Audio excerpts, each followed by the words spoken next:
Assalamualaikum warahmatullahi wabarakatuh. Alhamdulillah. Wassalatu wassalamu ala rasulillah. Amma ba'd. Akhi ukhti rahimakallah. Mendengarkan sebuah cerita yang aneh, menyeramkan, terkadang disenangi oleh sebagian orang. Tapi bagaimana kalau ternyata cerita yang disampaikan adalah bohong dan dusta? Maka kita tidak akan suka dengan pelakunya. Lalu bagaimana pula kalau ternyata cerita tersebut disandarkan kepada Nabi alaihi salatu wassalam, padahal Nabi tidak pernah mengucapkannya? Kalau di negeri kita sekarang pemerintah sedang memerangi hoax, dusta, maka para ulama umat Islam sejak dahulu kala memerangi dusta atas nama Nabi alaihi salatu wassalam. Tadi pagi ana mendapatkan kiriman sebuah video pendek yang menceritakan tentang bakal terjadi sesuatu yang mengerikan apabila pertengahan Ramadan itu tepat pada hari Jumat. Dengan semangat dia membacakannya, membuat orang yang menontonnya akan tertarik dan mungkin percaya. Dan memang dusta apabila diulang-ulangi, disebarkan, terkadang bisa menjadi sesuatu yang diyakini oleh manusia kebenarannya, padahal itu hoax. Dan Rasul sallallahu alaihi wasallam mengatakan, "Man kadzaba alayya muta'ammidan falyatabawwa maq'adahu minan nar." Barang siapa yang sengaja berdusta atas nama aku, hendaklah dia bawa kursinya, tempat duduknya ke neraka. Maka jangan mudah-mudah menyebarkan hadis palsu, hadis dhaif, kecuali memberikan penjelasan. Kalau hadis itu palsu atau hadis itu dhaif. Ana akan bacakan hadisnya. An Ibnu Mas'ud, dari Abdullah bin Mas'ud radhiyallahu taala anhu qala Rasulullah sallallahu alaihi wasallam, Rasulullah sallallahu alaihi wasallam bersabda, padahal Nabi tidak pernah menyabdakan hal ini.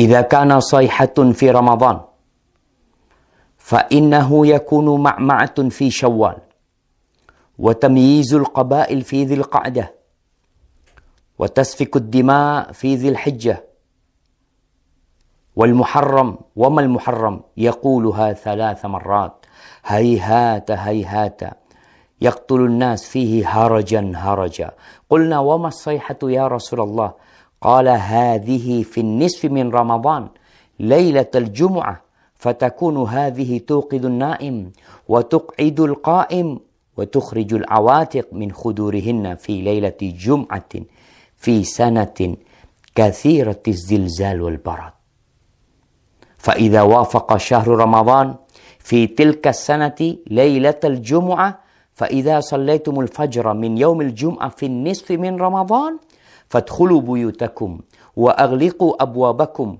وسدوا كوكم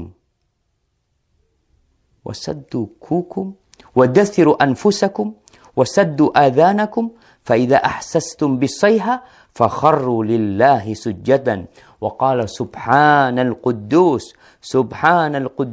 ربنا القدوس فإن من فعل ذلك نجا ومن لم يفعل هلك. Jamaah rahimakumullah. Ramadan tahun ini, tanggal 15 Ramadan, insya Allah hari Jumat. Ini yang menyebabkan penyebar hadis ini. Karena hadis ini seakan-akan akan berlaku tahun ini. Yang artinya dari Abdullah bin Mas'ud radhiyallahu taala anhu, Rasulullah sallallahu alaihi wasallam bersabda, apabila ada suara dahsyat tepat di bulan Ramadan, maka itu akan terjadi beruntun sampai bulan Syawalnya. Banyak di antara golongan manusia lebih memisahkan diri. Mereka bergerombol-gerombol di bulan Dzulhijjahnya. Pertumpahan darah banyak terjadi di bulan Dzulhijjah tersebut. juga semakin klimak ketika masuk di bulan Muharram. Rasulullah SAW menyebutkan hal itu 3 kali.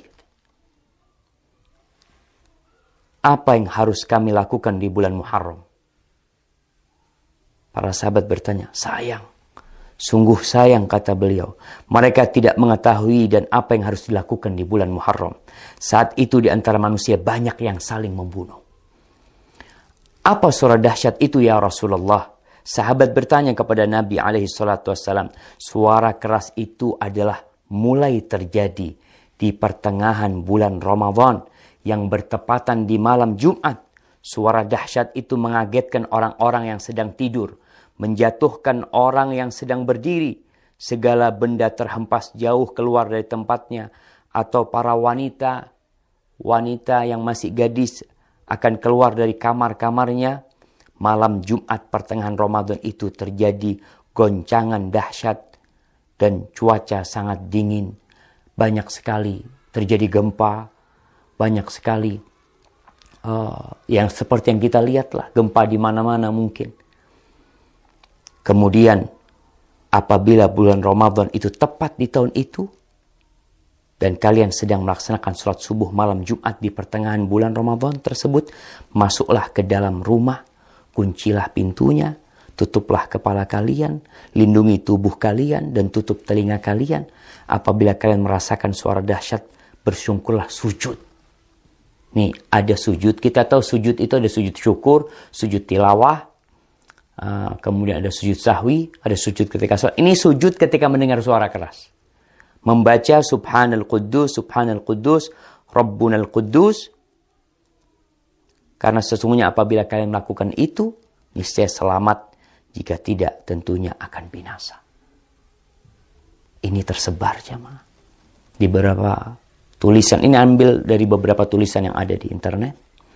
Kemudian video itu juga telah tersebar, yang disebarkan oleh, ya entah siapa yang menyebarkan hal itu. Menyebarkan hoax. Kita lihat sekarang, bagaimana hukum hadis ini. Para ulama menjelaskan hadzal hadis munkar la yasih. Hadis ini munkar, tidak benar. Al-Uqaili mengatakan laisa li hadzal hadis aslun min hadithi thiqah. Hadis ini enggak punya dasar dari perawi yang thiqah, wala min wajhin yathbut, dan enggak ada yang benar dalam hadis ini. Itu disebutkan dalam Ad-Du'afa Al-Kabir. Dan Ibnul Jauzi mengatakan hadis ini hadza haditsun maudhu. Hadis ini palsu atas nama Nabi SAW. Kemudian Syekh Albani mengatakan maudhu'un, hadis ini palsu, diriwayatkan oleh Nuaim ibn Hammad dalam kitab Al-Fitan. Dan Al-Imam Al-Zahabi mengatakan qultu dha maudhu' wa maslama saqit matruk. Ini hadis palsu. Perawinya ada yang matruk, yang dituduh berdusta, jamaah. Ditinggalkan. Lalu kita meriwayatkannya, menceritakannya kepada umat, menyebarkannya. Atas nama Nabi SAW. Nabi bersabda, padahal Nabi tidak pernah menyabdakan hal itu. Jamaah, ma min qaul. Tidak ada satu ucapan yang keluar, melainkan ada raqib, ada atid. Ma yalfidu min qawlin illa ladaihi raqibun atid. Akan ada yang mengawasi, mencatatnya. Tapi mungkin sebagian mengatakan, Ustadz kan boleh meriwayatkan hadis dhaif. Kan ada ulama yang berpendapat seperti itu. Kan ada khilaf di antara para ulama. Nah, Anda akan sebutkan para ulama yang membolehkan meriwayatkan hadis dhaif. Yang pertama, mereka mengatakan ini dalam fadailul a'mal. Dalam fadilah beramal. Bukan dalam menceritakan hal yang gaib. Yang mana itu berkaitan dengan akidah seorang hamba nanti. Boleh mengamalkan hadis-hadis dhaif dalam fadailul a'mal dengan catatan 3. Yang pertama, hadisnya tidak terlalu dhaif. Kalau yang tadi palsu. Yang kedua, hadis ini masuk dalam kaidah umum sebenarnya. Yang ketiga, tidak boleh meyakini ketika mengamalkan bahwa itu dari Nabi SAW. Hanya orang ini hati-hati mengamalkannya. Maka hadis palsu, hadis yang dhaif sekali tidak boleh.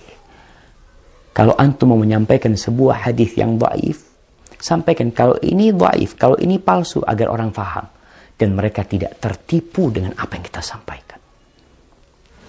Barakallahu fikum.